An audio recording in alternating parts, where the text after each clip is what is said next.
बोलो भारत माता की, बोलो भारत माता की. దయచేసి అందరూ కూర్చోవలసిందిగా కోరుతున్నాను. విశ్వక తీర్థ స్వామీజీ గారికి మరియు సోదరి నవత గారికి మరొక సోదరి వైష్ణవి గారికి మా అక్క సువర్ణక్క గారికి మరియు తిరుమల గారికి అందరికీ నమస్కారం. సభ్యులకి అందరికీ నమస్కారం. మనం ఈరోజు సమ్మేళనం చేసుకుంటున్నాం. దానికి ముఖ్య కారణం ఏంటి అంటే మనకు ఆర్ఎస్ఎస్ అంటే అందరికీ మనకు తెలుసు.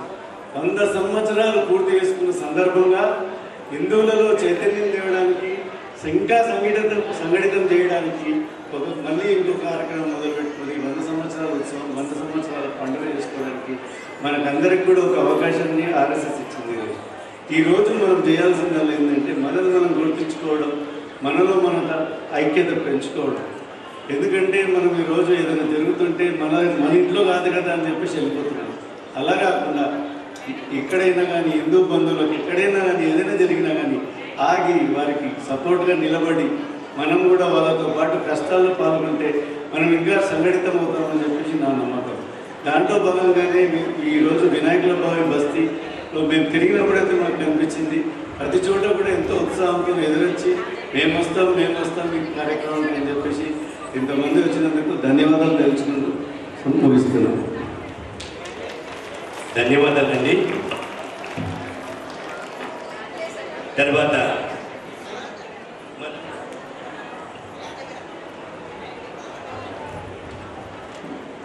ఒక్కసారి అందరూ 2 చేతులు పైకెత్తి గట్టిగా జై శ్రీరామ్, జై శ్రీరామ్, జై శ్రీరామ్, జై శ్రీరామ్, జై శ్రీరామ్, జై శ్రీరామ్.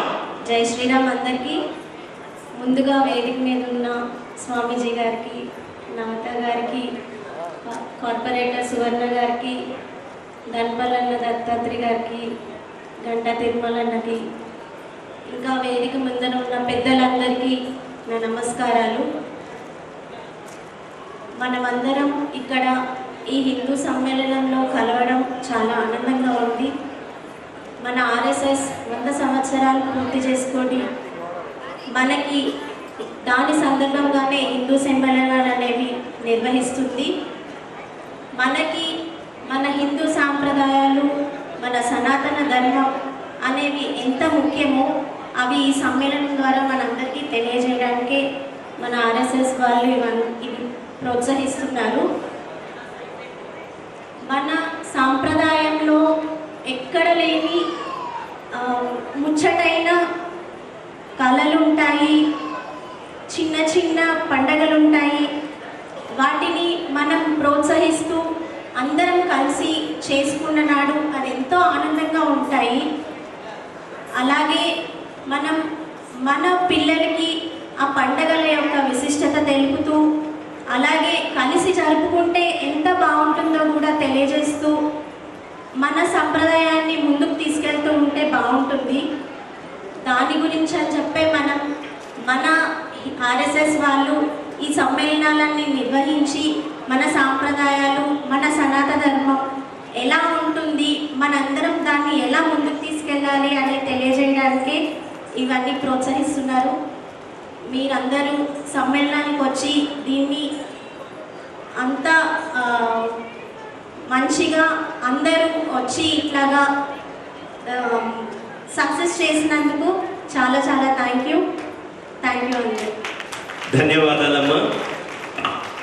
తర్వాత సువర్ణ వేణుగోపాల్ గారిని 2 నిమిషాలు మాట్లాడవలసిందిగా కోరుకుంటాను. అందరికీ జై శ్రీరామ్. వేదిక మీద ఉన్న పెద్దవాళ్ళకు, గురూజీకి, మా తోటి సోదరులకు అందరికీ మరొకసారి జై శ్రీరామ్. మీరందరూ పిల్లల్ని ఇంత బాగా ఆదరించి మన సాంప్రదాయం, మన పద్ధతులను, మన రాముల వారి గురించి, సీతమ్మ గురించి ఎంత చాలా బాగా చేసిన పిల్లల తల్లిదండ్రులకు, పెద్దవాళ్ళకు, వాళ్ళకు చెప్పిన గురువులకు మరొక్కసారి ధన్యవాదాలు తెలియజేసుకుంటున్నాం. ఇట్లనే ప్రతి ఇంట్లో మన పిల్లలకు మన పండుగలు, మన సాంప్రదాయం, మన పద్ధతులు అన్నీ చెప్పాలని కోరుకుంటున్నాం.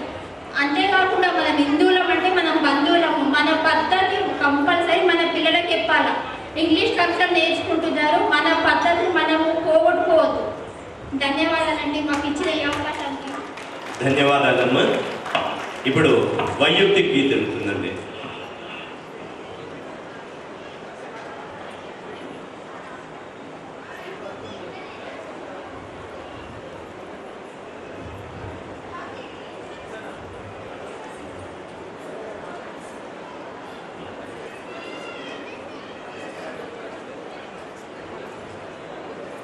మనమంతా హిందువులం, బంధువులై మెలగుదాం. ప్రతి పల్లెలో సమన్వయం, సద్భావం చాటుదాం. మనమంతా హిందువులం, బంధువులై మెలగుదాం. ప్రతి పల్లెలో సమన్వయం, సద్భావం చాటుదాం.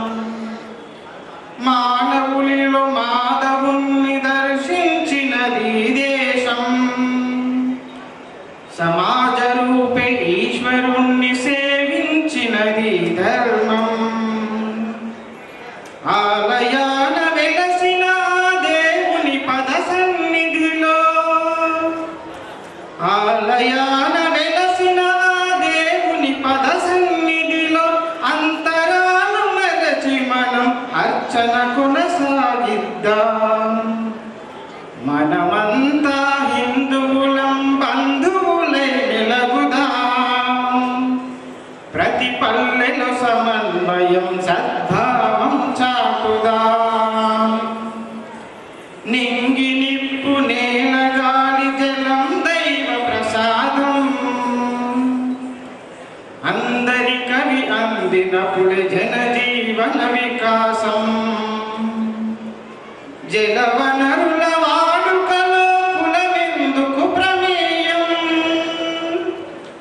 జలవనరుల వాడుకలో కులమెందుకు ప్రమేయం.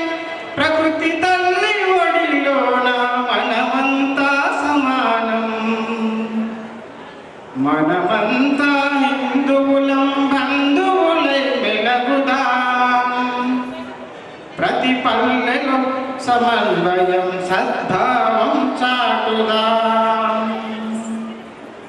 పునరపి జననం మరణం విధి విధాత నిర్ణయం. శివుని రుద్ర భూమిలోన అందరికీ అవకాశం. అందరి అంతిమ గమనం, అంత్యక్రియా సంస్కారం. అందరి అంతిమ గమనం, అంత్యక్రియా సంస్కారం. అంతరాలు వదిలేద్దాం, సమరసతను సాధిద్దాం. మనమంతా హిందువులం, బంధువులై మెలగుదాం. ప్రతి పల్లెలో సమన్వయం, సద్భావం చాటుదాం. సద్భావం చాటుదాం. సద్భావం చాటుదాం.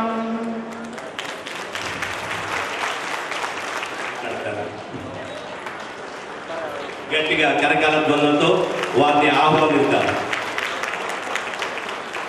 వేదిక మీద ఉన్న శ్రీ శ్రీ శ్రీ విశ్వతీర్థ స్వామి వారి పాదపద్మములకు నమస్కరించి, అలాగే గంటా తిరుమలన్నకు, అలాగే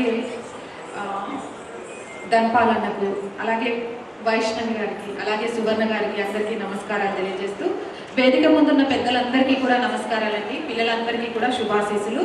ఫస్ట్ గట్టిగా ఒకసారి భారత్ మాతాకి, భారత్ మాతాకి, భారత్ మాతాకి, వందే మాతరం, వందే మాతరం, వందే మాతరం, జై శ్రీరామ్, జై శ్రీరామ్, జై శ్రీరామ్, జై శ్రీరామ్. ఎంత బాగుంటుందో చిన్నపిల్లలు అలా పలుకుతుంటే, అలా నేర్పిస్తుంటే. ఈనాటి ఈ శుభ సాయంత్రం హిందూ సమ్మేళనం కార్యక్రమం ద్వారా మీ అందరినీ ఇక్కడ కలవడానికి నాకు అవకాశం కల్పించిన రాష్ట్రీయ స్వయం సేవక్ సంఘ్కి నిజంగా నేను రుణపడి ఉంటాను. 100 సంవత్సరాలు పూర్తి చేసుకున్న సందర్భంగా మేమేం సాధించాం, మేము ఇది సాధించాం, మేము అది సాధించాం, మేము నిస్వార్థ పరులం, మేము ఇది చేసాం, అది చేసామని చెప్పుకోవచ్చు. కానీ 100 సంవత్సరాలు పూర్తి చేసుకున్న తర్వాత కూడా ఇంకా దేశానికి ఏదో చేయాలి, ఇంకా ధర్మాన్ని కాపాడడానికి ఏదో చేయాలి, దానికోసం ఏం చేయాలి అనే ఆలోచనతో నిరంతరం పరితపిస్తున్న సంస్థ ఏదైనా ఉంది అని అంటే అది రాష్ట్రీయ స్వయం సేవక్ సంఘ్ మాత్రమే. అందుకే 100 ఏళ్ల ప్రయాణం తర్వాత కూడా హిందువులలో ఐక్యత కోసం వాడన బస్తీన గల్లీ గల్లీలో హిందూ సమ్మేళనాలు నిర్వహిస్తూ హిందువులందరినీ కూడా ఒక్కొక్క కర్రలాగా మనం విడివిడిగా పడుంటే మనల్ని ఎవ్వరూ గుర్తించట్లేదు. కాబట్టి ఆ కర్రలన్నిటినీ కూడా ఒక మోపులాగా తయారు చేస్తాము. అప్పుడు ఆ మోపును చూడగానే ఆ మోపు యొక్క అవసరం ఏంటి అనేది గుర్తొచ్చి హిందువుల ఐక్యతను చూసి అందరూ కూడా హిందువులకు కూడా విలువిస్తారు. నేను ఈ మాట చెప్తున్నా, గుర్తుపెట్టుకోండి. హిందువులకు కూడా విలువిస్తారు అనే ఉద్దేశంతో, విలువ ఇవ్వాలి అనే ఉద్దేశంతో ఇలాంటి కార్యక్రమాలు నిర్వహిస్తున్నారు. చాలా మందికి కోపం రావచ్చు, ఏంటి హిందువులకు విలువ లేదా అని. లేదండి, రెడ్డికి, రాజుకి, కమ్మకి, కాపుకి ఇలా కులాల వారిగా విలువ ఉందేమో కానీ హిందువులుగా విలువ లేదు. అది మనందరం ఒప్పుకోవాల్సిన సత్యం. మన మనస్సాక్షులు యాక్సెప్ట్ చేసినా చేయకపోయినా మనం కులానికి ఇచ్చే విలువ మన ధర్మానికి ఇవ్వం. మనం ఇంకా మతం అనే ఒక భ్రమలో బ్రతికేస్తున్నాం. కానీ మనది మతం కాదు, ధర్మం అని మనం కళ్ళు తెరుచుకునే లోపు మనల్ని హరించడానికి విషనాగులు మన చుట్టూ పడగ విప్పి కాచుకొని ఉన్నాయనే విషయాన్ని కూడా మర్చిపోతున్నాం. ఇక్కడ నన్ను ప్రధానంగా మాట్లాడమన్నవి 2 అంశాలు ఉన్నాయండి, వాటి గురించి మాట్లాడతాను. మొదటగా పంచపరివర్తన. అంటే హిందూ సమాజాన్ని అంతా ఐక్యం చేసినంత మాత్రాన సమాజం మారుతుందా, దేశం మారుతుందా, దేశం విశ్వగురువుగా మారుతుందా, ప్రపంచంలో అగ్రగామిగా నిలుస్తుందా అనంటే ఫస్ట్ ఇంట్లో నుంచి మార్పు రావాలి. ప్రతి కుటుంబం ఈ పంచపరివర్తన చేయడం ద్వారా ఖచ్చితంగా ఆ మార్పు సాధిస్తుంది అని సంఘ నమ్ముతుంది. ఇది నేను 2 మాటల్లో చెప్పేస్తే, ఎందుకంటే వీటి గురించి మీ అందరికీ తెలిసిందే. ముందు పర్యావరణాన్ని పరిరక్షించుకోవడం. మేము ప్లాస్టికే వాడం అనే వాళ్ళు ఎంతమంది చేతులు ఎత్తండి. మీ ఇంట్లో ఒక ప్లాస్టిక్ మగ్గు కూడా ఉండొద్దు, ఆత్మసాక్షి మోసం చేయొద్దు. చూసారా, ఫస్ట్ చాలా చేతులు లేచాయి, మళ్ళీ ఆత్మసాక్షికి మోసం చేయొద్దనగానే కింద పడేశారు.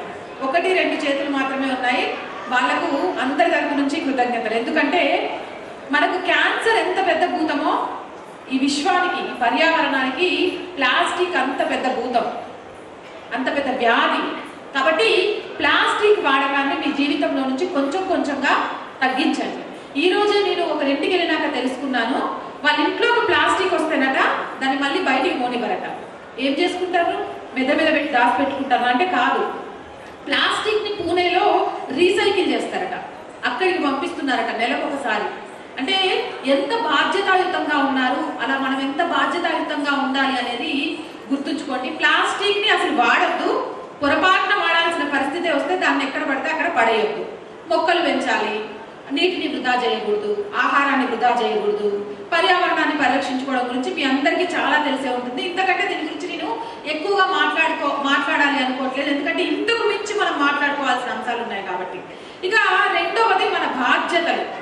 నేను ట్రాఫిక్ సిగ్నల్స్ ని పాటిస్తాను, హెల్మెట్ పెట్టుకొని వెళ్తాను, సీట్ బెల్ట్ కంపల్సరీ పెడతాను, సిగ్నల్స్ పడగానే ఆగిపోతాను అనే వాళ్ళు ఎంతమంది అండి? ఇక్కడ కూడా 100% లేదు. అంటే మనకు హక్కులు కావాలి కానీ మన బాధ్యతల్ని మనం పట్టించుకోము. ఇవన్నీ మనకు తెలిసినవి. సిగ్నల్ పడగానే ఆగాలని, గ్రీన్ సిగ్నల్ పడగానే వెళ్ళాలని, జీబ్రా క్రాసింగ్ లోనే దాటాలని, హెల్మెట్ పెట్టుకోవాలని, సీట్ బెల్ట్ పెట్టుకోవాలని, మనం బస్ ఎక్కినప్పుడు మనకంటే ఏజ్ పెద్దవాళ్ళు కనిపించినా, గర్భిణీలు కనిపించినా సీట్ ఇచ్చేయాలని, అలాగే ఎవరైనా రోడ్డు దాటలేని పరిస్థితిలో ఉంటే వాళ్ళకి సాయం చేయాలని, ఇవన్నీ కూడా మనం బాధ్యతలండి. దీన్ని ఎవ్వరు కూడా కొట్టి తట్టి నేర్పించరు పదే.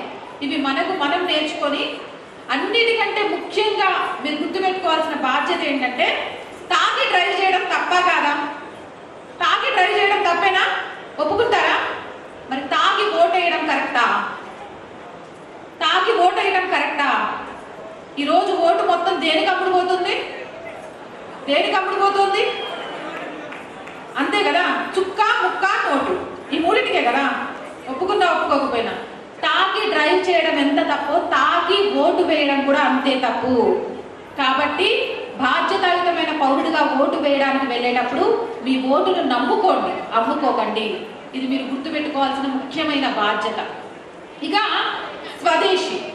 స్వదేశీ వస్తువుల్ని వాడాలి, స్వదేశీ మన వస్త్రాలను మాత్రమే మనం ధరించాలి, మన ఆహారాన్ని మాత్రమే మనం తినాలి. విదేశీయుల వస్తువులను కొనడం ద్వారా వాళ్ళను కోటీశ్వరులను చేస్తే వాళ్ళు మన దేశం మీద సుంకాలు పెంచుతున్నారు.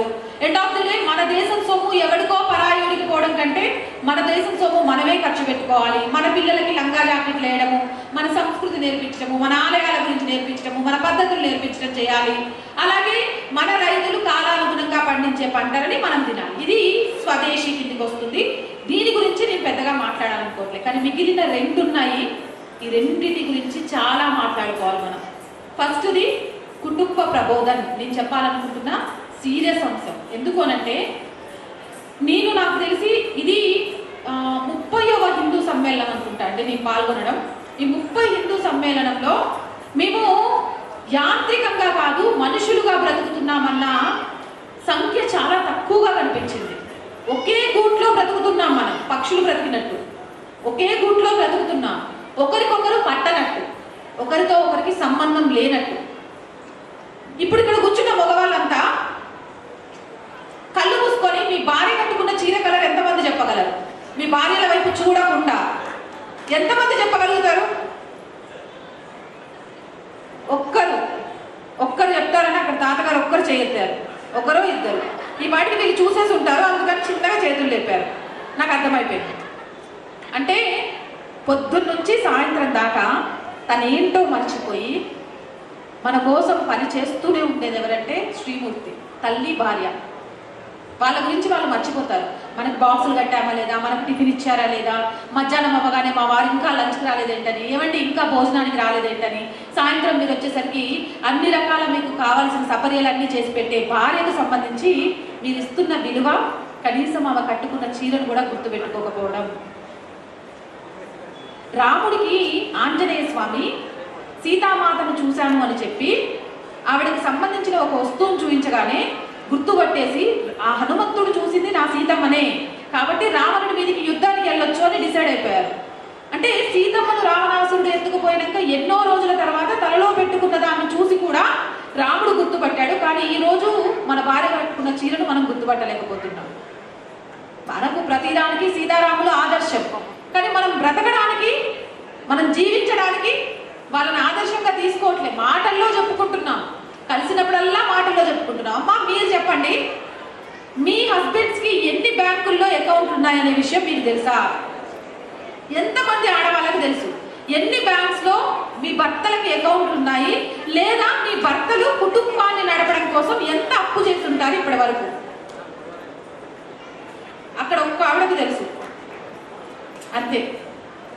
అంటే భార్యకు భర్త గురించి అవసరం లేదు, ఆయన మన కోసం ఎంత కష్టపడుతున్నాడు, సంపాదిస్తున్నాడా లేదా, లేకపోతే ఆయన అప్పు చేస్తున్నాడా, ఆయనకు వచ్చే జీతానికి తగ్గట్టే కుటుంబం నడుస్తుందా, లేకపోతే పెళ్లిళ్ళు, పబ్బాలు, పండుగలు వచ్చినప్పుడు మన కోసం ఆయన ఎంత కష్టపడుతున్నాడు. కానీ ఎవరైనా భార్యాభర్తలు రండి అనగానే ఇద్దరు మంచిగా ఏదైనా పండగలు వస్తే, ఫంక్షన్స్ వస్తే మ్యాచింగ్ డ్రెస్ వేసుకొని వెళ్తాం. కానీ మనుషుల మ్యాచింగ్లో లేము. సమాజం కోసం బ్రతుకుతున్నాం. సమాజం కోసం బ్రతకండి, ఒకరి కోసం ఒకరు జీవించండి. భార్య భర్త కోసం, భర్త భార్య కోసం. ఏ ముఖమ్మ నువ్వు మస్తు ముచ్చట్లు చెప్తావు, మా పోరగాల ఫీజులు కట్టాలా, మా పోరగాలకు బాక్సులు కట్టాలా, ఈ వీటిలోనే మా పైనంతా అయిపోతుంటే మేమిద్దరు మొగుడు పిల్లలు ఎదురెదురుగా కూర్చుంటే ఇవన్నీ పోతాయా?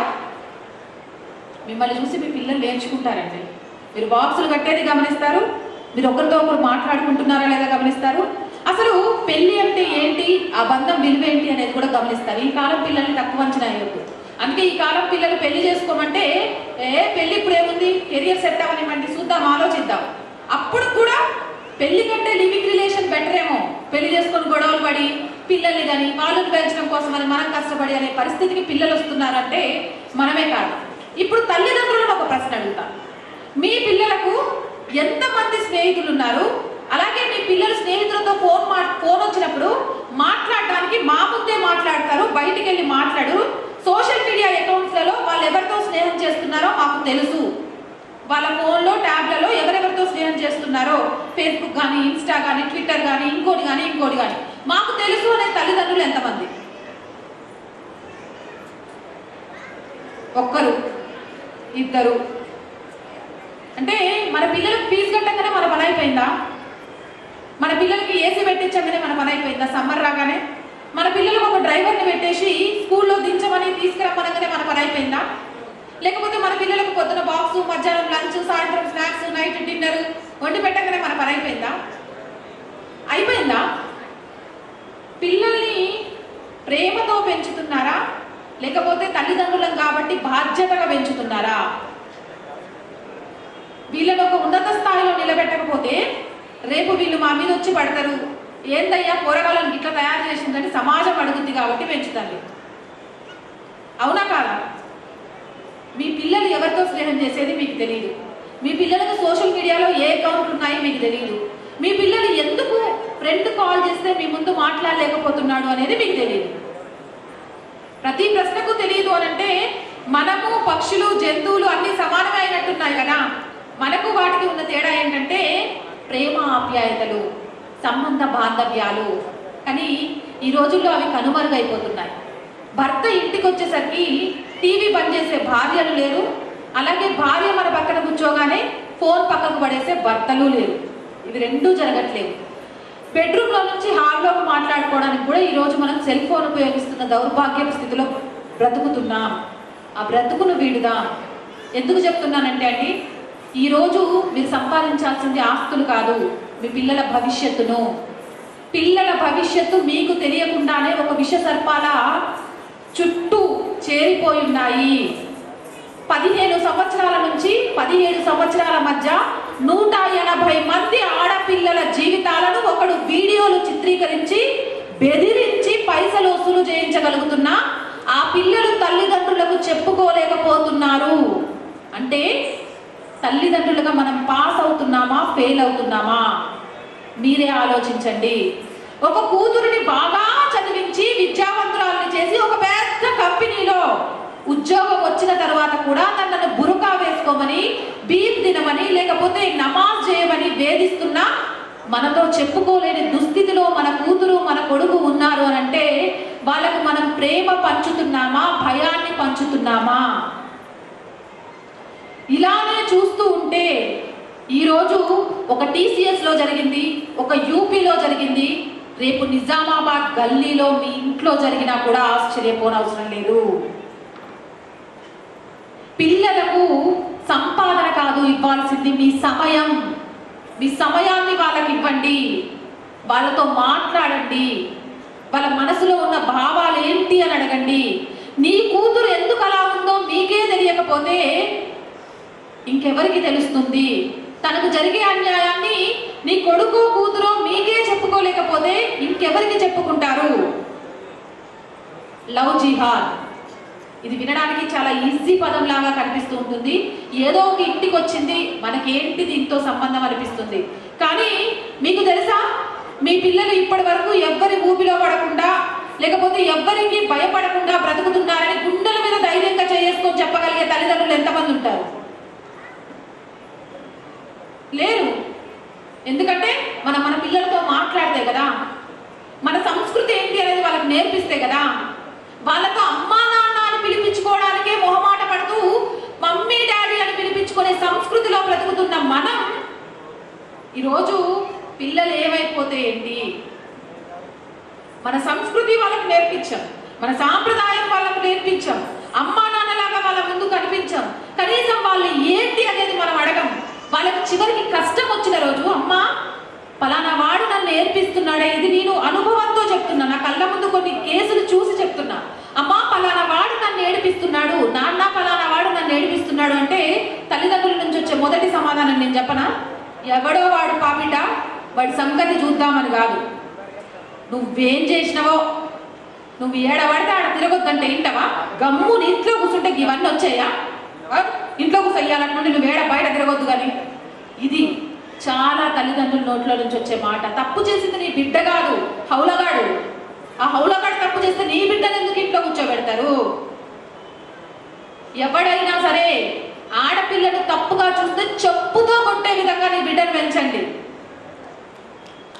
ఎవడైనా సరే నీ బిడ్డ వైపు తప్పుగా కన్నెత్తి చూశాడంటే అమ్మా నాన్నని తీసుకొని వెళ్ళి వాడి చెంపలు వాయించొచ్చు.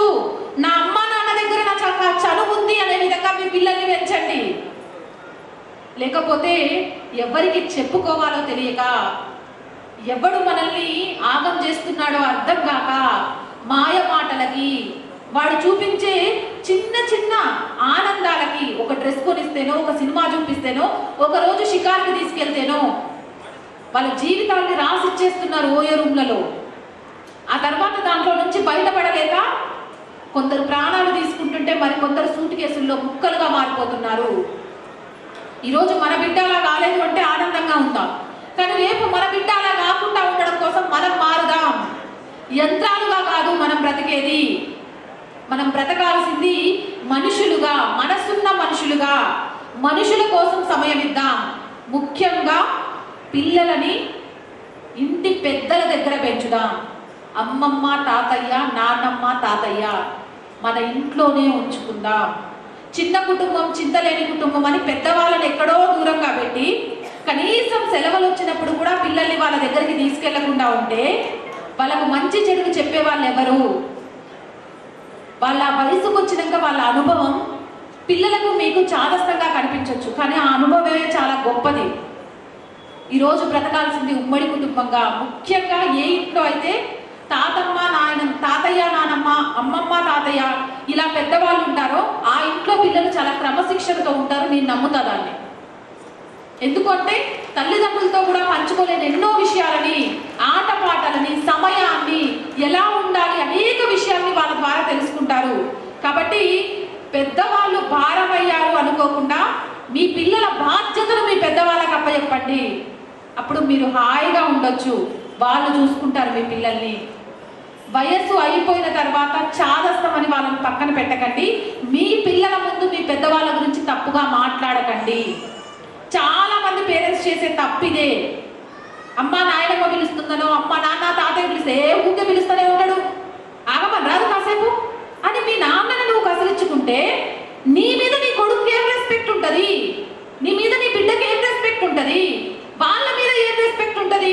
ఇంట్లో ఎవరి మీద రెస్పెక్ట్ లేకపోతే ఎక్కడ భయం ఉంటుంది? ఇవేమీ లేకుండా మనం పెంచేస్తూ తప్పు జరిగినప్పుడు గుండెలు బాదుకొని ఏడవడం కంటే ముందే జాగ్రత్త పడితే ఎంత మంచిది. కాబట్టి చిన్న కుటుంబాలు, చింతలున్న కుటుంబాలు గుర్తుపెట్టుకోండి. ఉమ్మడి కుటుంబాలే సకల సంతోషాలనిచ్చే కుటుంబాలు. ఉమ్మడి కుటుంబాలుగా బ్రతకండి. పెద్దవాళ్ళను గౌరవించండి. పెద్దవాళ్ళ యొక్క విలువలు, మన ఊరిని, మనం పుట్టి పెరిగిన ఊరిని, మనం ఆడుకున్న స్కూల్ని మన పిల్లలకి చూపించండి. అలాగే మన ఇంటి దేవుణ్ణి, అసలు ఆయన ఎందుకు ఇంటి దేవుడుగా మనం కొలుస్తున్నాం, ఎందుకు పూజలు చేస్తున్నాం, ఎందుకు మనం లంగా జాకెట్లు వేసుకోమంటాం, ఒక వయసు వచ్చినాక అమ్మాయిని ఓని ఎందుకు వేసుకోమంటాం, ఎందుకు కాళ్ళకు పసుపు రాసుకోమంటాం. ఎంతమంది తల్లిదండ్రులు పిల్లలకు చెప్తున్నారు ఈరోజు జీన్స్ చేసుకుంటే ఆరోగ్యానికి హానికరం అని తెలుసు, కానీ మనం అవి కొనించడానికి చూపించే శ్రద్ధ, మన సాంప్రదాయ దుస్తుల్ని కొనించడానికి చూపించాం. పొరపాటున అలా ఎవరైనా వేసుకొని వస్తే వాళ్ళని అంటరాని వాళ్ళని చూసినట్టు చూస్తాం. ఈ పద్ధతిని మారండి. నిజంగా చెప్తున్నాను, మీలో ఎంతమంది రోజు రాత్రి 8:30 కాగానే టీవీలు ఆఫ్ చేసి మొబైల్స్ పక్కన పెట్టేసి పిల్లల్ని కూర్చోబెట్టుకొని కలో గంజో ఇంట్లో వండుకున్నది, నలుగురు 6 అమ్మమ్మ తాతయ్యలు ఉంటే అది ఇంకా ఆనందం, నానమ్మ తాతయ్య లాంటి పెద్దవాళ్ళు ఉంటే అందరూ కూర్చొని మాట్లాడుకుంటూ భోజనం చేస్తారు. ఎన్ని కుటుంబాలు చేస్తున్నాయి?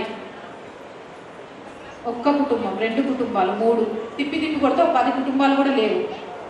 టీవీలు ఆఫ్ చేసి మొబైల్ ఫోన్లు పక్కన పడేసి కనీసం రాత్రి భోజనం కూడా మనతో మనం మాట్లాడుకోకుండా తింటున్నాము అని అంటే మన ఇంటికి నెలకు 5,000 ఇచ్చే హాస్టల్కి ఏమైనా తేడా ఉందా?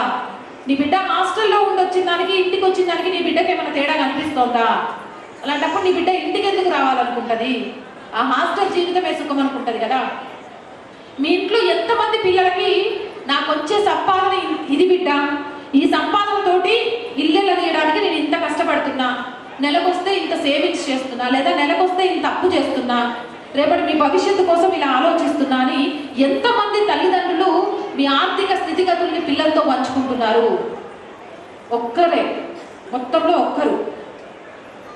మీరు పంచుకోకుంటే వాళ్ళకి డబ్బు విలువ ఎలా తెలుస్తుంది? రేపు వాళ్ళ కుటుంబాన్ని వాళ్ళు ఎలా మేనేజ్ చేయగలుగుతారు? ప్రేమ చూపించండి, కానీ దాంతోపాటు బాధ్యతను నేర్పించండి. వాళ్ళ మీద మీకు ఎంత నమ్మకం ఉందనేది చెప్పండి. ప్రతి కష్టానికి మొదటి స్నేహితుడిగా మీరు మారండి. తల్లిదండ్రులకు మించి నిస్వార్థంగా స్నేహం చేసే వాళ్ళు ఎవరు ఉండరు. ఎవడైనా సరే మీకు ఒక డ్రెస్ కొనిస్తున్నాడంటేనో, నిన్న ఒక టూర్ తీసుకెళ్తున్నాడంటేనో, నిన్న ఒక సినిమా తీసుకెళ్తున్నాడంటేనో ఏమీ ఆశించకుండా చెయ్యడు బిడ్డ అని చెప్పండి. స్నేహితులతో బయటికి వెళ్తున్నానంటే ఎక్కడికి వెళ్తున్నారో తెలుసుకోండి. ఆలస్యం అయితే ఎందుకు అయ్యిందో తెలుసుకోండి. ఎందుకో తెలుసా? మన బిడ్డ మీద మనకు నమ్మకం లేక కాదు, బయట ఉన్న దుర్మార్గులను నమ్మే పరిస్థితి లేదు కాబట్టి, మన బిడ్డలు మనకు బంగారం కంటే విలువైన వాళ్ళు కాబట్టి. బంగారాన్ని రోడ్డు మీద అట్లా వదిలేస్తామా? 1 కేజీ బంగారాన్ని పట్టుకుపోతున్నామంటే ఎంతమంది సెక్యూరిటీ గార్డులు ఉంటారు పక్కన? అలాంటిది 40 కేజీల మన బిడ్డ రోడ్డు మీదకి వెళ్తోంది. ఎంత సెక్యూరిటీగా ఉండాలి? ఆ బంగారం కంటే విలువైన బిడ్డ. పిల్లలకు అర్థమయ్యేలా చెప్పండి. దీంతో పాటు మారాల్సిన మరొక ముఖ్యమైన అంశం సమాజం. గడప లోపలే కులం, గడప దాటితే హిందువులం అని ఆలోచించే సమాజం ఎంత ఉంది? ఎంతమంది ఉన్నారు? గడప లోపల కులం, గడప దాటితే హిందువులం అని ఆలోచించే సమాజం. అలాగే ఇంట్లో డ్రైవర్ని, ఇంటి పని మనిషి కూడా మనం వండుకున్న రోజే భోజనాలు పెట్టే వాళ్ళు ఎంతమంది ఉన్నారు? చద్దిగా అయిపోయింది, పొద్దున వండింది సాయంత్రం ఇవ్వడం కాదు. కనీసం వాళ్ళని హాల్ లోపల ఫ్యాన్ కింద కూర్చోబెట్టైనా పెట్టే వాళ్ళు ఎంతమంది ఉన్నారు? ఈ అసమానతలు ఉన్నంత కాలం సమాజంలో హిందువులలో ఐక్యత రాదు. అలాగే మన పిల్లలకి కష్టం వస్తే పక్కింటోడు రాడు. సమాజంలో మార్పు రావాలి. కుల వివక్షత అనేది పోవాలి. అసలు కులమే లేదు, మనకున్న వర్ణాలు ఏంటి, ఎందుకు ఆ వర్ణాలు ఉన్నాయి అనే విషయాన్ని గుర్తుపెట్టుకోవాలి. అన్నిటికంటే ముఖ్యంగా హిందువుకు హిందువు అన్నదమ్ములు, హిందువుకు హిందువు అక్క తమ్ములు, హిందువుకు హిందువు అన్న చెల్లెళ్ళు అనే విషయాన్ని మన పిల్లలకు పుట్టుకతో నేర్పించుకుంటూ రావాలి. అందరూ సమానమే, సర్వే జనా సుఖినో భవంతు. మనం సెక్యులర్లుగా బ్రతకాలి, పరాయి మతాలను గౌరవించాలి.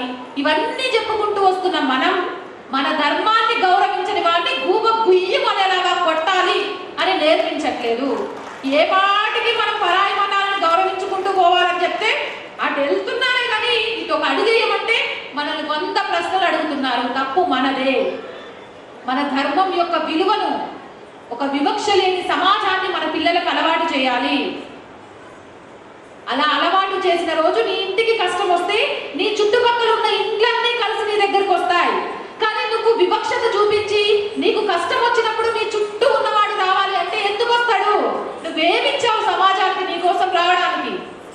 నువ్వేదిస్తే నీకు అదే వస్తుంది. నువ్వు సమాజంలో ప్రేమ చూపిస్తే నీకు తిరిగి ప్రేమే వస్తుంది. సమాజంలో నువ్వు వివక్షత చూపిస్తే నీకు వివక్షతే వస్తుంది. సమాజంలో ఒక ఇంటికి కష్టం వచ్చినప్పుడు నువ్వు అంటగా నిలబడితే నీ ఇంటి కష్టం వచ్చిన రోజు అలాగే అందరూ నీ ఇంటి తలుపు తట్టి నీ ముందు నిలబడతారు. పిల్లలకు ఖచ్చితంగా నేను కోరుకుంటున్నాను, ఈసారి హిందూ సమ్మేళనాలకు పిలిచారన్నా, కానీ నెక్స్ట్ టైము హిందూ కార్తీక వన భోజనాలకు పిలవాలని కోరుకుంటున్నా. కమ్మ వన భోజనాలు, కాపు వన భోజనాలు, మాల వన భోజనాలు, బ్రాహ్మణ వన భోజనాలు కాదు, హిందూ వన భోజనాలు జరగాలి. కులానికి అతీతంగా అందరం కలిసి కడుపు నిండా తిని కలివిడిగా మాట్లాడుకొని ఆనందంగా తిరిగి రావాలి. అలాంటి ఒక వన భోజనాలను మీరు నిర్వహించాలని కోరుకుంటున్నా. ఈరోజు కావాల్సింది అదే. అండ్ త్వరలో మనకు జనాభా గణన జరగబోతోంది. జరగడానికి వచ్చినప్పుడు నీదే కులం అనగానే రిజర్వేషన్ పోయిందని భయపడకండి. నేను హిందువుని, నాకు కులం లేదు అని చెప్పండి. ఏ మతంలో కులాలు లేవు? ఇస్లాంలో కులాలు లేవా? క్రిస్టియానిటీలో కులాలు లేవా? కానీ ఎందుకు వాళ్ళకు ఇస్లాము క్రిస్టియన్లు మాత్రమే ఉండి హిందువుల దగ్గరకు వచ్చేసరికి కులాలు? మనం అలా ఉన్నాం కాబట్టి మనల్ని అలా విభజిస్తూ పాలిస్తూ మన మధ్య చిచ్చు పెడుతూ రాజకీయాలు జరుగుతున్నాయి. కాబట్టి హిందువులలో ఐక్యతను చూపించడానికి ఈసారి జరిగే జనాభా గణనలో ఎవరైనా సరే మీరు ఏంటి అనే దగ్గర హిందూ అని కొట్టండి. మీ కులానికి కాదు కొట్టాల్సింది. ఎప్పుడైతే నేను హిందువుగా బ్రతకుతున్నా అని ఆలోచన చేయడం మొదలు పెడతారో ఆ రోజు చాలా ఆనందంగా ఉంటుంది.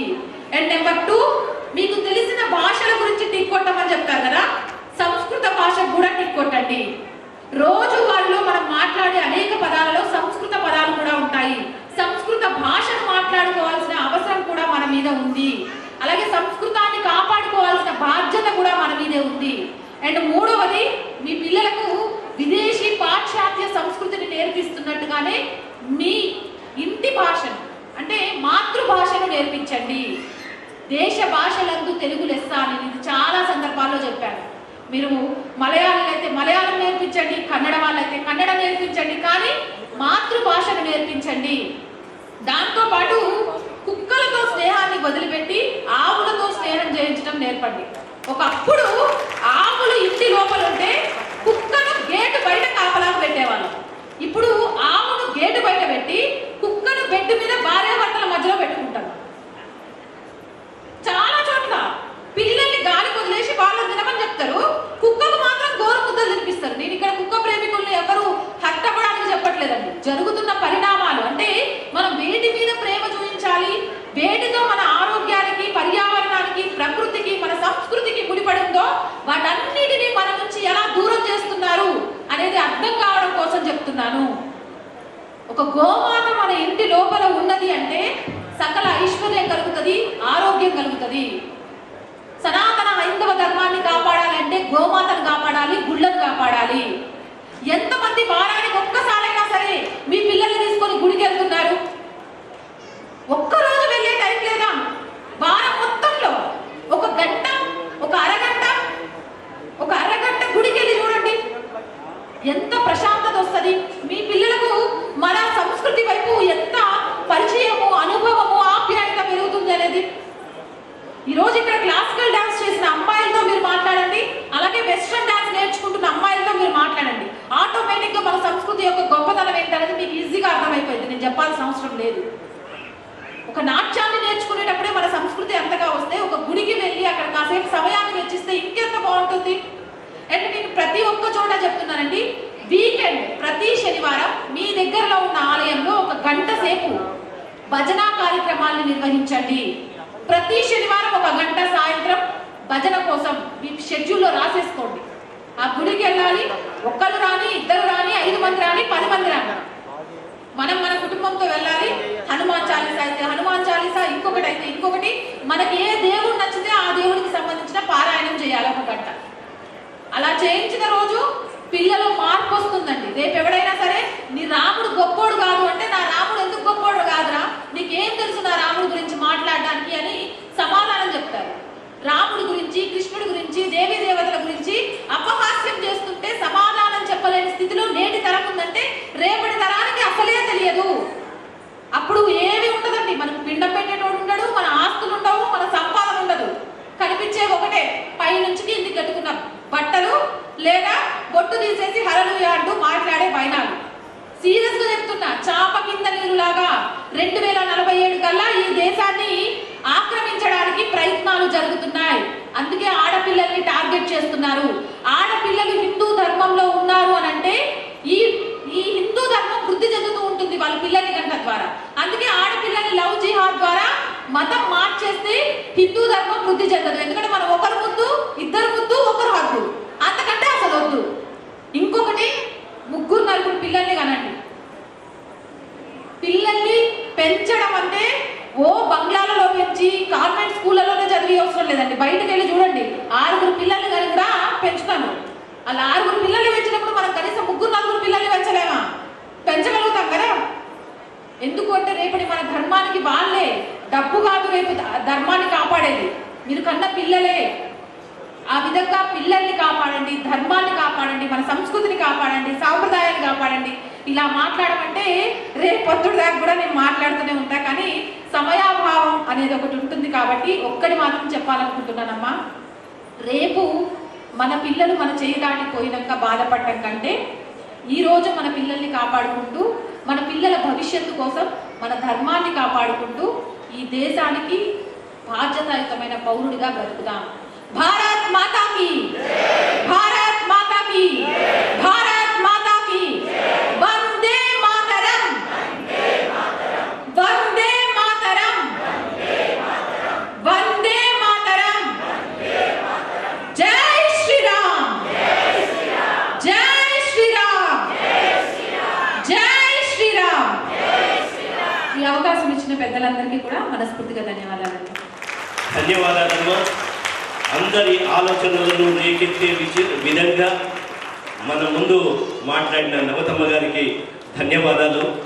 ఒక మనిషి సగటు వయసు ఒక 60-70 సంవత్సరాలు అనుకుంటే అందులో 2/3 అంటే ఒక 50 ఏళ్ళు ఒక స్త్రీ మన కుటుంబంలో ఉంటుంది.